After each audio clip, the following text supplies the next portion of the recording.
Friends जय जगन्नाथ आसतु देखा आज सासु हांडीशाल कौन प्रिपेरेसन होती तो आज प्रिपेयर कर बो पनीर रो परोटा तो से कौन कौन नहीं सब देखो ये कैप्सिकम को काटिकी थुआई ये गाजर ये कंचा लंका ये पनीर एवं ये हूँ बंधाकोबी ये धनिया पत्र आ पियाज एबे प्रस्तुत करेंगे पनीर रो परोटा अटा दलिया भी स्टार्ट हो गलानी तो से कौन कौन मिसैच बोटिए कहीदेल आगे तेल पड़ो लुण पड़ो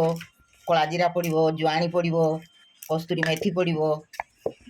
मिसई देकी पानी देकी दला जीवो तापरे एटा प्रस्तुत होमर अटा दला तो या पर बेलिब तो हाँ तो ठीक अच्छे कटा होता सब जिनस को भल भाव में भाजी ना देखो एम प्रस्तुत होगा ए स्टफ जो मैंने आलू पनीर मसलाटा तैयारी करदेलु तैयारी होगा अटा बेली सारापर ता भितर से पनीर स्टफिंग गुड़ा देकी भल भाव में केते सुंदर होगा हो सारापर ताकू बेली सारापर प्रस्तुत होमर परोटा ताकू जस्ट सेकिबे आ बहुत सुंदर भाव में सेटा सॉफ्ट हम आ बहुत बढ़िया लगे टेस्ट लगे सब ब्रेकफास्ट आ डिनर भी आपन करें।